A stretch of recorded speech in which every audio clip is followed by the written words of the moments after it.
Welcome to the Sustainable Retail Summit Expert Series. Today, I am joined by Sander Defruyt, the lead of the New Plastics Economy at the Ellen MacArthur Foundation. Thanks so much for speaking with me today, Sander. Hello, thanks for having me. So the CTF has worked quite closely with the Ellen MacArthur Foundation for some time, having endorsed your vision for a circular economy for plastics in 2018, when we endorsed the New Plastics Economy Global Commitment. This vision has guided our own strategy on plastics, including the creation of our Coalition of Action on Plastic Waste. Now, everyone is aware that plastic waste and plastic pollution are major global issues, and we don't need to restate the problem and the staggering statistics, but we do want to focus on this solution. How do we address this issue? Yes, so while we have a major global problem with waste, it's important to realize that it cannot be solved through better waste management. We need to eliminate waste by design by creating a circular economy for plastics. So fundamentally rethinking the way we produce, use, and reuse plastics. First and foremost, that means acting upstream.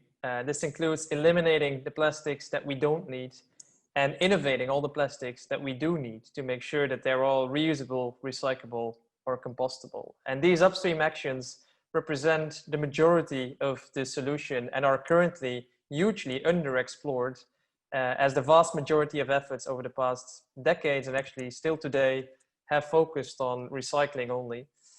So we urgently need to raise the ambitions, attention, and efforts going into upstream solutions that manage to deliver these products to consumers without generating plastic waste in the first place. And next to that, on the downstream side, recycling is still a part of the solution, and recycling rates are terribly low today, pretty much all around the world for most plastic packaging types. These recycling rates are very low. So to truly scale those, we need to overcome a structural gap in recycling economics. Then that structural gap is just the fact that collecting, sorting, and recycling plastics, that whole process just costs more than producing virgin plastics. So to make that system work, we need external funding to go in and to bridge that gap. And as we are talking many billions of US dollars per year on a global scale, it's also clear that that money will not simply come from government budgets. It will also not come from voluntary industry contributions. So we need a regulatory driven funding mechanism that ensures all industry players pay their fair share, and that ensure there's dedicated, stable funding to fund that system of collection, sorting, and recycling of plastics.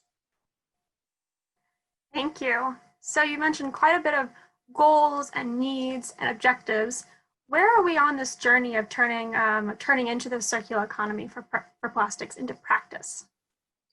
Yeah, it has been an interesting journey over the past couple of years, really, and by now everybody's aware of the problem, and talking about the problem, as you said in the beginning, is no longer really needed.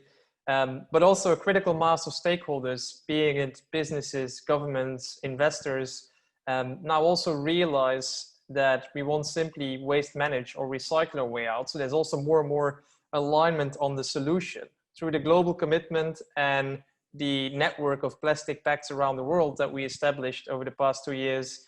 We now have more than 1,000 organizations explicitly aligning on one common vision and also working towards concrete 2025 targets to realize that vision. In our first annual update report of the global commitment last year in 2019, we also laid out the initial real progress that was made by these companies. And in our second report coming up soon in November, we expect to be able to outline more progress and expect to see significant progress, in particular on increasing recycled content and eliminating certain of the most problematic plastic packaging items. At the same time, the solutions do not yet meet the vast scale of the problem, and we do need to continue to raise the ambition level and scale of effort significantly, in particular on the upstream solutions. Just to give two examples, one is we need much bolder action to seriously explore and scale reuse models. And a second example is we need to seriously think about some of these most challenging packaging formats, thinking about the small format flexibles like sachets and wrappers.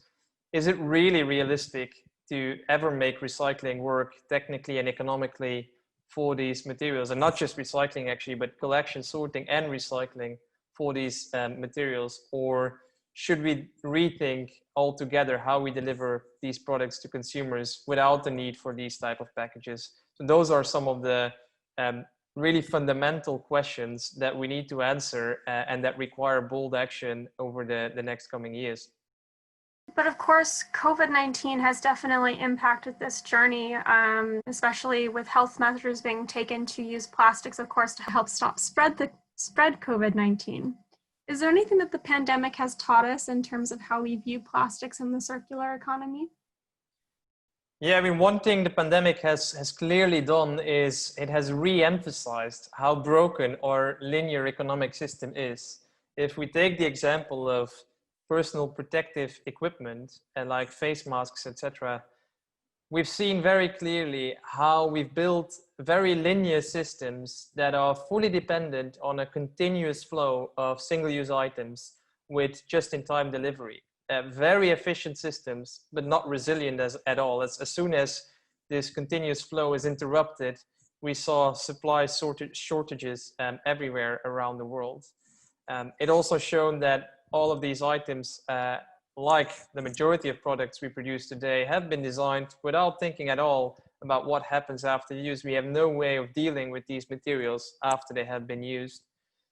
And interestingly, we saw many hospitals around the world looking for solutions and actually finding these solutions in applying circular economy principles, such as reuse or repair. We saw hospitals around the world starting to work with innovators, building these processes and kind of containers where they could disinfect personal protective equipment in order for these to be reused, even if these materials were originally designed for single use. Or when it comes to respirators, we saw people rethinking legal and other processes to actually repair those respirators because they were, they absolutely needed them. So these anecdotes illustrate how the circular economy model and principles lead to a much more resilient economy and offer answers to many of the problems that are caused by our linear economic system and that have been re-emphasized during this pandemic.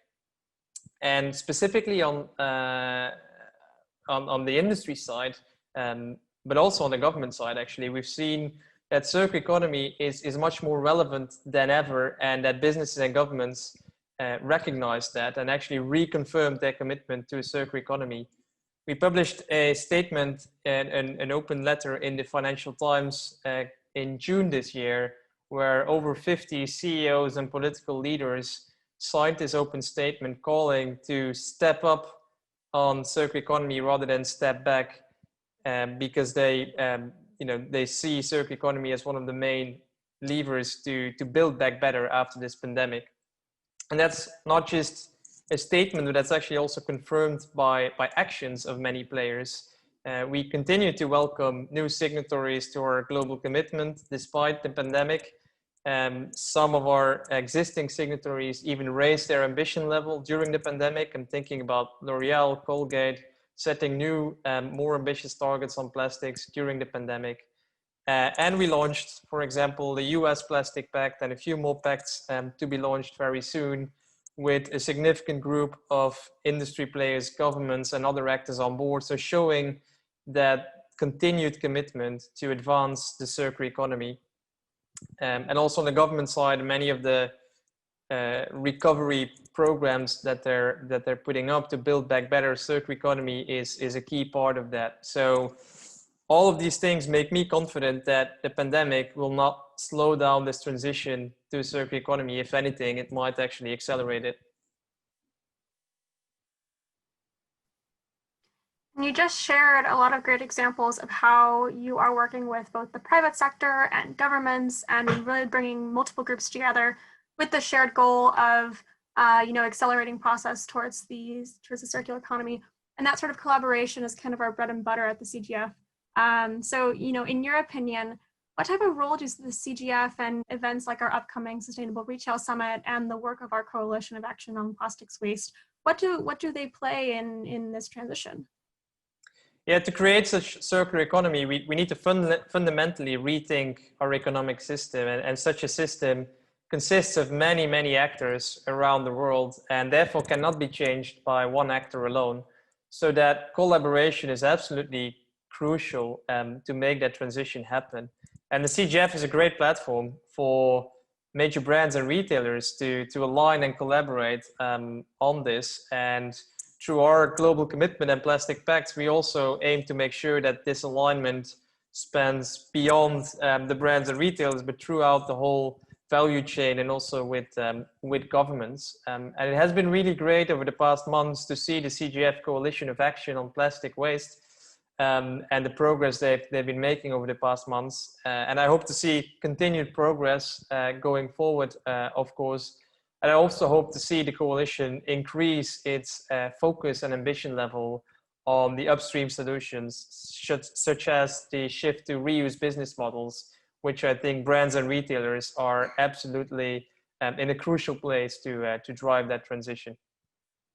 The coalition is definitely working on some really important projects right now, so you'll definitely see some exciting things in the future, potentially at the Sustainable Retail Summit. So Sander, thanks so much for sharing your insight with me today and explaining just a little bit more about your vision for a new plastics economy and all of the different exciting work that's being done right now. I really appreciate it. My pleasure. All right, thank you so much. Bye. Bye.